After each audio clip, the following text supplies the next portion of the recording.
All right, listen, I got some things to talk about. Raise your hand in the chat if you have been watching any of the Warzone tournaments going on right now. Just type 1 in the chat or raise your hand. Have you watched any of the Warzone tournaments that have been going on right now in the community? Somebody say 1. If you don't, you can type 2.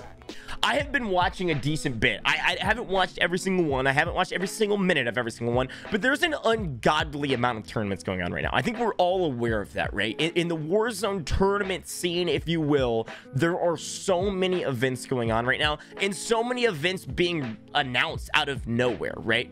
But there's something we really need to address. There's 2 things we really need to address. Number 1, I am going to address the FIFA and Juki situation because I think it's worth talking about. And then number 2, I think we need to talk about the entirety of the Warzone scene in general. So if you're watching this on YouTube, if you're watching this in the Twitch chat right now live, good morning, good evening, good afternoon, ladies and gentlemen, whatever time of the day it is for you, that's fantastic. Thank you for being here. Warzone has been trying to make its way into an actual competitive scene for a long time, and Call of Duty has not supported it hardly at all until now, right? Until now, Call of Duty was kind of on the outside, running a tournament here and there, maybe a $50,000 tournament, maybe a $100,000 tournament, whatever it was, they were somewhat involved. But until recently, this summer, Call of Duty decided to get extremely involved. They said, we're going to throw hundreds of thousands of dollars at this Warzone tournament scene. Here's the problem, and I'm going to get worked up. I'm going to get really worked up because from somebody who's literally making a living off of Call of Duty, right? Like my whole job right now, my entirety of my living, right? Well, not the entirety, but most of what I do to make a living is by commentating and casting events and then also talking about the different events going on, knowing what's going on. I have a second here where I need to talk about how frustrating this Warzone tournament scene is. You are trying to legitimize an entire game into an esports scene to where people will start running LAN events for these things, yet you're announcing $100,000 events 2 days before they start. That's not enough time. Dallas Empire is running a tournament. I'm pulling it up on stream. I'm gonna show you guys. They announced this event, $100,000 on the line. They announced it 2 days before it starts. Now, do I have a problem with this? Yes. Is it an insanely big issue? It's not the end of the world. This is invite only anyways. You can't even qualify for it, so it doesn't really matter, right?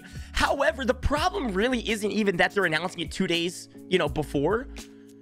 The main issue is that there's so many events going on back to back to back to back to back. Do you know how many tweets I've seen or how many viewers that have commented in our chat and other people's chat saying, man, this is tiring. I don't have the mental capacity to keep up with all these events. I'm tired of watching all of these events. Like, this is not that interesting to me anymore because it's a supply and demand thing. At first, there was not enough big tournaments. So when the big tournaments came, everybody watched them. They were like, oh, Vicstar, Warzone Wednesdays, this is amazing. We're going to watch this every, once a week, blah, blah, blah. Oh, massive tournaments coming, $100,000. Husker's first big event or Nick Merck's first big event. Everybody watched those. But now there's $100,000 event every other day. It's the most frustrating thing because not only am I making a living off of this, everyone else that is making a living off of this is also getting frustrated. The tournament players, the people that don't care about their view count as much, people that don't care about content, the people that are going out and trying to win a lot of money, they enjoy it. Especially the purists, the people that are really big grinders. I mean, Tommy's a great example. He's a funny guy. His stream is fantastic. He cares about his community. That's all really important to say. But this man could run a tournament every single day of the week and be totally fine. For Warzone to succeed and continue to succeed, you've got to build up an atmosphere of like a competitive atmosphere. And right now, there's no marketing, there's no hype buildup, there's no time to get excited. This Warzone, this $100,000 Warzone event announced 2 days ago, it's not that it's $100,000 and that it got announced 2 days ago. There's just no buildup, so no one cares. It's like, oh, another $100,000 event. Sweet, good luck, have fun. Yeah, I'm probably not gonna be watching this one. Like, I don't have anything bought into it. Like the only reason I'm even personally going to be like watching this is because Mark Clark's playing in his first large competitive event, and I love Mark, and he's playing with Frozone, who I also love, so I'm gonna watch them. But it's like, you're not building up a competitive atmosphere. You're building up a, let me watch Twitter for the next event, or let me check my DMs, see who invited me. But there's no viewer-based building, and you can't cater the entire tournament scene to just the competitive players because it'll eventually die out. It doesn't make any sense. So that's my first main complaint. Here's the next main complaint, okay? Here's the next huge complaint I have.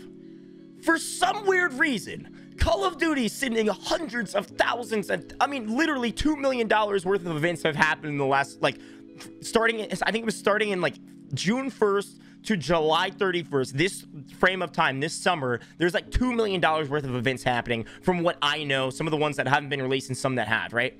So they're throwing hundreds of thousands of dollars at this, $2 million to be exact, where Call of Duty is sponsoring all of this. However, here's the problem.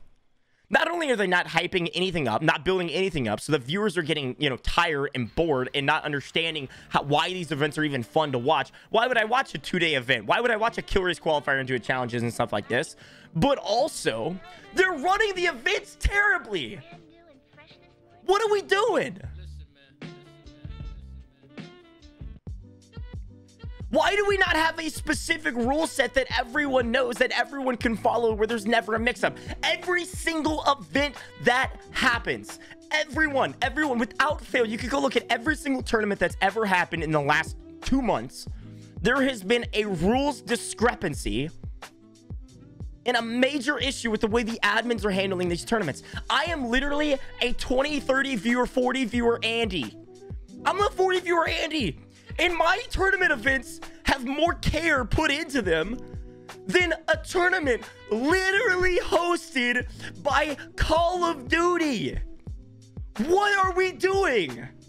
You're trying to build up a competitive scene. You're trying to elongate the length of how long Warzone will stay within the meta of all of these things, right? And your tournaments are run terribly because you can't set up a rule set that makes sense and covers all the bases. I told you I'd get worked up. It doesn't make any sense. Why are $100,000 events run like $600 events put on by little Timmy and his community, where it doesn't matter if the rules are spelled out because his community is his community and they're all going to like love each other and be excited to play against each other? That's not how Call of Duty tournaments work. That's not how $100,000 tournaments work. That's not how these major like competitors like talk to each other. They're not like, oh, you can have this one, because they make their money off of these tournaments. It's $100,000. I'm not gonna go, my bad, like, that's on me, you didn't spell the rules out. You know, you can take this one. I'll go ahead and back out of the event. So what I'm talking about is JGod's $100,000 event that Call of Duty, you know, it's literally sponsored. Call of Duty did all of it. I mean, JGod did all the announcing and all that stuff, but it's Call of Duty's thing. Here's a tweet from FIFA. So if you guys didn't hear what happened in this thing, I actually didn't watch this event live. I heard about it more later. And essentially what happened was, this is what happened that caused this reaction. This is that you can read this on the screen while I'm talking if you'd like. This is FIFA's tweet. He posted a picture of this tweet, got a lot of retweets, likes, and everything. He's really, really, really sad and frustrated because he thinks he's really, like, for lack of a better term, I don't really know what else to say, like shit the bed, right? Because of what happened in this tournament. So essentially what happened is this, and I'm not going to give any prep to this and I'll go back to it. They get hacked on. FIFA's playing with Jukies. They get hacked on in their game versus Z-Laner and Destroy, okay? They get hacked on. They're down by like 5 or something like that. They decide not to report it, okay? They go throughout the game. They're now way longer at a deficit. Like they're at a big deficit later in the game, and then they report that they got hacked on. Sounds kind of weird, right? And even halfway into the game, like in this exact same game, and this is where they got in really big trouble, FIFA sarcastically, there's no way to prove that it was sarcastically, but sarcastically says, hey, we'll report the hacker if we're down later in the game, which is exactly what they did. And this was a huge problem, right? I mean, this is a negative thing. Like, FIFA and Jukies did kind of a weird thing. Now, there's a lot of, you know, discussion back and forth whether this was warranted, whether it was like as big of a deal as everybody made it to be, but they reported the hacker later into the game. The tournament admins decided, okay, when you reported the hacker is when, you know, we're going to, like, how we're going to score the game. Because whenever there's a hacker in a 2v2, usually, except some tournaments do it differently because they can, you stop where you're at, whatever the deficit is, right? Whatever the deficit is, you then play into the next match, and that's the deficit you start with, okay? That's how these things work. So I like the tournament admins like decision here, and FIFA and Jukies got a ton of backlash from it, which is fair. I think it was bad sportsmanship. It really was. However, this gives all of the context in the world. This literally exact same instance, the exact same thing happened against Jukies and FIFA. Like, take the rules and reverse them. They perfectly reversed them. A team they were playing did the exact same thing, and they reset from when they got hacked on. The tournament admins reset from when they got hacked on. Now we can see the problem. Inconsistency and no rules set in place for this type of a thing to happen. So now we've got two main huge problems, is that events are not consistently running a rule set all the way through the one event. I'm talking the same event. It wasn't a different tournament. It was the same event, right? Number two, all of these massive events, especially the ones that are sponsored by Call of Duty. Like, I understand if there's a ton of tournaments and they're all sponsored by different people, they can have their own rule sets. I don't care about that. But you're on a Call of Duty tournament. All of them are sponsored by Call of Duty. Some of them, the only sponsor is Call of Duty. And you're telling me all the rules are not the same?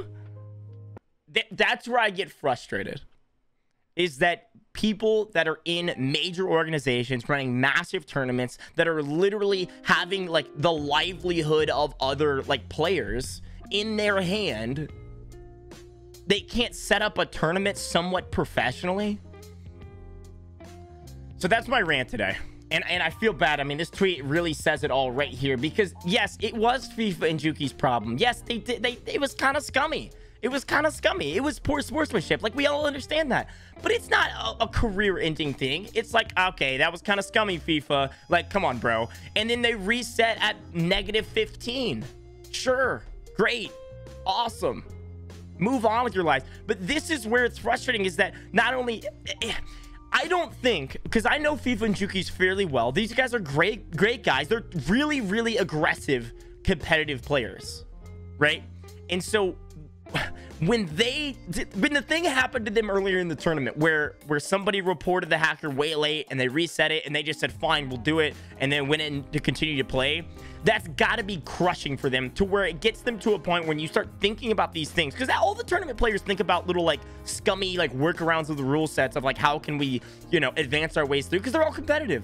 But a lot of people don't act on a lot of these things, except for the fact that it happened to them earlier, so they decided to do it the same way, and they got caught, and they got destroyed because of it. I mean, they got blasted because of it.